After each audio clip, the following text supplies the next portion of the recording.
Welcome to Art and Object's latest video presentation for our catalogue of 20th century ceramics and photography. James Parkinson and Ben Plumley are going to talk to you about some of the interesting items in this current catalogue, which is on view at Art and Object. But before we begin, just a little bit of housekeeping. We're currently on view, of course, at Art and Object prior to the auctions coming up on June the 8th and 9th. But for the first time, we're offering live video bidding to our customers all over the world. Obviously, there are many people who can't make this auction here in Auckland and New Zealand, and we've already had interest from all over the world. So you can log on to www.liveauctioneers.com, that's liveauctioneers.com, and you will be able to see the auction live and bid during the auction if you cannot make it here to the auction. Of course, we have our normal bidding, absentee and telephone bids, but if you would prefer, then log on to liveauctioneers.com and you'll be able to see how you can bid via that website. And it's a very exciting new service that we can offer our clients, and we're very pleased to be able to do that. Now I'm going to pass you on to James Parkinson, who's going to talk to you about some of the really fascinating pieces in the Martin Hill collection.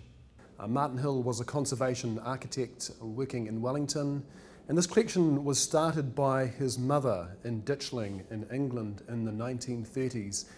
And then Martin continued to add to the collection and contributed particularly significant New Zealand pieces when he came to live in New Zealand. The collection really is a cross-section of some of the best pottery work across the 20th century. And it probably is fair to say it is the best offering of international studio ceramics ever offered in New Zealand. So the sale begins with 40 lots of slipware. Slipware produced at Winchcombe Pottery and Wentford Bridge Pottery. Slipware references the work of some of the early Staffordshire potters like Thomas Toft, who were working in the latter part of the 17th century. And what Michael Cardew was doing was replicating this very difficult glaze, this galena glaze, which is seen on these pieces. This is an outstanding offering of slipware. Amongst the collection of slipware, as I say, there's about 40 pieces. There are no less than 10 examples that bear Michael Cardew's seal mark as well as the Winchcombe Pottery seal mark. One of the signature pieces in the sale, it's a very early vase by Hans Koper. It is a superb example.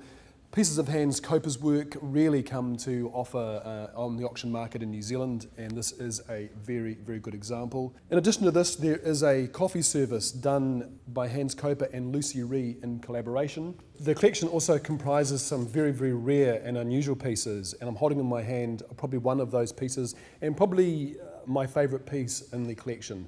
Brian Newman is better known for his utilitarian work. This art sculptural piece, though, was done in the late 50s, and these pieces are rarely seen on the international market. This piece is comprised of numerous hand-thrown shapes assembled together. Japanese pottery is also very, very well represented in this collection. We have a very good collection of Mashiko pottery and signature pieces by Shoji Hamada. We see this beautifully crawling glaze on the piece and this gestural decoration across the surface, almost suggestive of a carp swimming through water. It's the kind of decoration and glaze work that Hamada is so well known for. And again, a textbook example by Hamada, a bottle vase with this beautiful poured looping decoration to each face of the vase on this dry iron body. Martin in particular added a very significant amount of New Zealand pottery to the collection. And there are signature pieces across the spectrum, pieces by Warren Tippett, Len Castle, there are pieces by Mirik Smizik, and in particular there is a strong focus on Wellington potters, particularly Roy Cowan and Juliet Peter. And I'm standing beside a very, very good piece of Roy Cowan, a sculptural lantern vase. We're truly privileged in this sale to be offering the Michael Saracen collection. I think it's a little bit of a truism to say auctioneers are often prone to hyperbole, and I'm probably guilty of that too, but in this occasion I don't think it's getting carried away at all to say it is a world-class collection of 20th century photography. All of the big names, or many of the big names in 20th century photography are included in Michael Saracen's collection. Many of them photographers or artists so famous they're only known by one name, artists like Brassai and Karsh, Andre Karsh, Bill Brandt, are all so well known that we almost identify them solely by their last name, and they all figure quite prominently in this absolutely almost survey view of early to mid 20th century world photography. The collection will be familiar by virtue of the fact that it toured almost the entire country. I think it took in about 10 or 11 public galleries under the banner Another View. There are one or two photographs which really stand out for me. I think they're photographs which, to really enjoy them, you have to come down and experience them in the flesh, because the print quality on some of them is just absolutely beautiful. One of my particular favourites is this photograph here. It's by one Ernest James Bullock. He's better known as E.J. Bullock, and he was an absolutely intriguing figure. Purportedly, he was a rather small man who spent a fair amount of his time in the early 20th century frequenting the brothels in New Orleans, but he never used the ladies' services. Instead, he photographed them quite meticulously and in quite a broad fashion. The wonderful thing about Bullock's work is that he did photograph solely for his own pleasure. These photographs were never meant for the market, and they didn't surface for some 30 or 40 years after he died. He passed away, and the photographs were found by a dealer stuffed down the back of someone's couch in an estate sale. They were discovered in that dealer's shop or gallery by another very big name of 20th century photography, one Lee Friedlander. And Lee Friedlander purchased them straight away, the glass negatives, from the dealer, and is responsible for basically introducing the art photography of E.J. Bullock to the world. I think the wonderful thing about any collection is the way that it reveals something about its owner, about its custodian, and Michael Saracen's collection is probably one of the most explicit examples of that you would ever come across. Michael Saracen, obviously a world-renowned cinematographer, worked on many films, most recently on some of the Harry Potter films, and really a man who has made his living and his name through directing the camera. And the wonderful thing about this collection, when you go through it work by work, is it's obviously the collection of someone who knows photography inside out. It's a collection of a lensman. It's a collection of a lover of cinema. And the most probably explicit example of the connection between these 30 images and their owner and custodian, Michael Saracen, is this wonderful image by Ogle Winston Link. And this image here feels like classic Americana, and something draws you to it immediately. But once you're drawn to it, the complexity of the image, the complexity of the composition starts to unfold in quite a wonderful way. You can see that, in fact, when you look closely, it's one image that's carefully composed, but it's been made up of 3 images. So you've got the image of the silver screen in the background there, the wonderful couple down in the foreground snuggling up to each other, and then the train in the background. And more explicitly, wonderful details come through, like you can see through these lights here the extensive amount of lighting that he must have had in place to realise such an amazing image. Another international figure, Bill Henson from Australia, of course, and the subject of quite some controversy in recent years by virtue of what many deem to be his offensive images of young adolescents. We don't have any of those types of images in this sale. Instead, we have an image which I believe showcases Henson's brilliance as an artist, and also his mastery over the photographic medium and the printing process. This is one of his works from the Paris Opera series.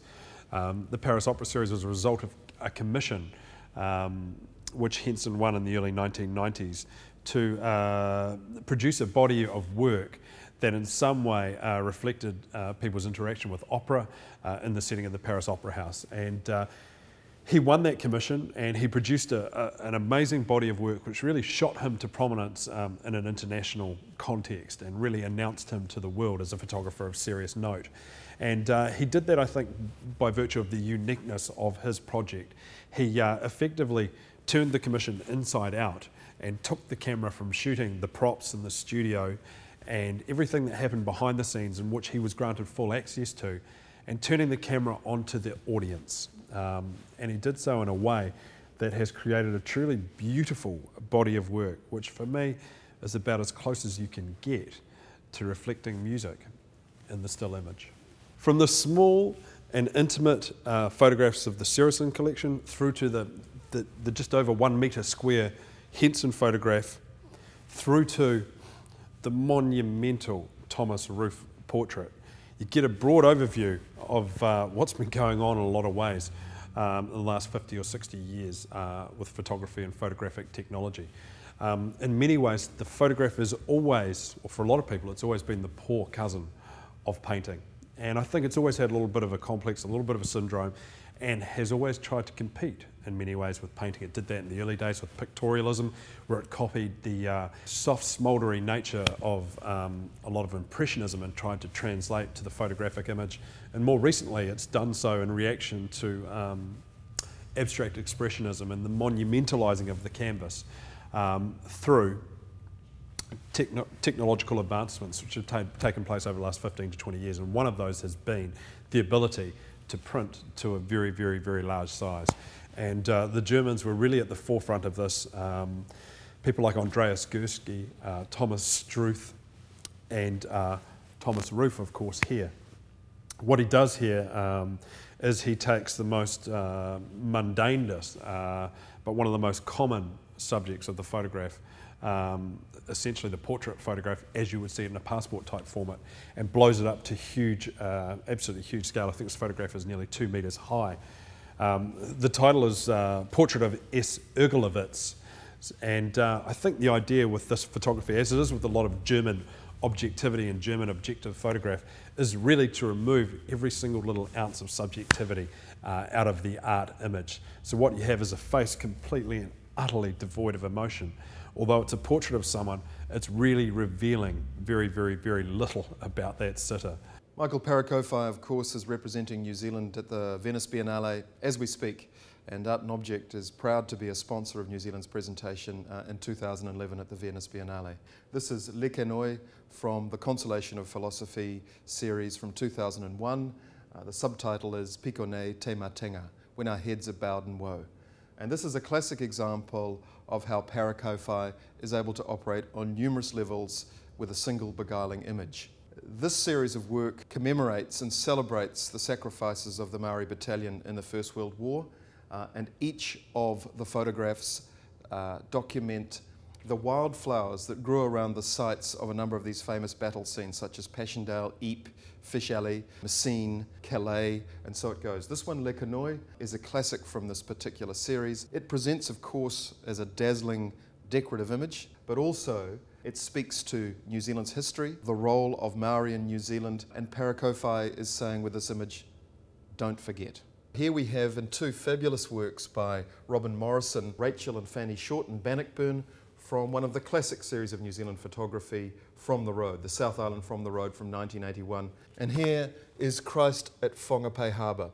When we look back in the history, the quantum history of photography, obviously the beginning of photography, the early technology were images, were daguerreotypes, and then we had the albumin prints, silver gelatin prints, sebachromes, and latterly, of course, the digital print, the C-type print. One of the great lost technologies now, because it's near impossible to make a sebachrome, and this is a classic example of the sebachrome with the lovely detailing, almost a metallic kind of feel to the print, but also that incredible depth of colour, that ability to hold the darks and not lose the lights.